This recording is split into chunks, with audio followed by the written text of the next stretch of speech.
Morning. দেখো দিদিবাড়ি এসে তো খুব মজা করছি, আর আরও যেহেতু অনেক বছর পর আসলাম তাই সবার জন্য আরও বেশি আনন্দ হচ্ছে। সকালে হচ্ছিল লুচি, আর এত সকাল সকাল আম খেতে বসে গেছে ইনি। এর তো সারাক্ষণ বক বক করতেই হয়, মানে মুখ কখনো থেমে থাকে না।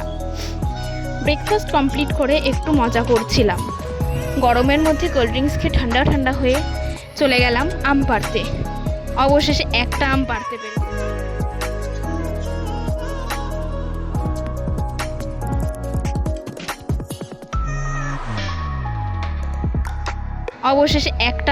পেরেছি। আসলে কোনো দিন না পারলে যা হয়, আম পেরে অবস্থাটা ঠিক এরকম হয়েছিল। আম তো পারিনি, মনে হচ্ছে যুদ্ধ করতে গেছিলাম। আর এদের বাড়িতে আমের ছড়াছড়ি, মানে প্রচুর আম। তারপর আম পেরে টেরে আম মাখা খেলাম। আর একে তো কিছু বলারই নেই, সারাক্ষণ মাথায় দুষ্টুমি। এই শরবত আর আইসক্রিম খেয়ে যেন মনটা ফুরফুর হয়ে গেল। কিন্তু সেই আবার মনটা ফুরফুর করতে করতে যেতে হলো দোকানে।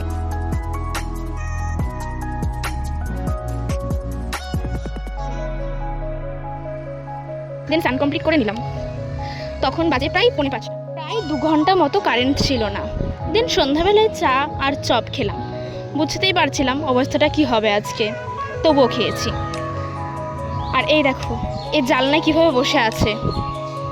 একে শুধু বলা হয়েছে মেলায় ওকে কিছু খাওয়ানো হবে না, তাতেই ওর হয়ে গেছে। সবাই মিলে গল্প করছিলাম, ওমা তার মাঝে এসে বলে মাথায় একটু ম্যাসেজ করে দে। দেখলাম দিদির মেয়ে ড্রয়িং করছে, ওই দেখে বললাম দে আমাকে একটু, আমি করি। অনেক দিন পর বেশ রং নিয়ে বসলাম, রেডি হয়ে বেরিয়ে পড়লাম।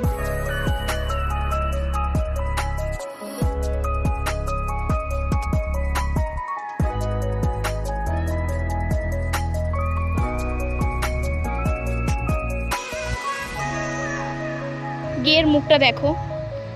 আমি বলেছিলাম এখন আইসক্রিম খেতে হবে না, কিন্তু ও সোনার মানুষ নয়।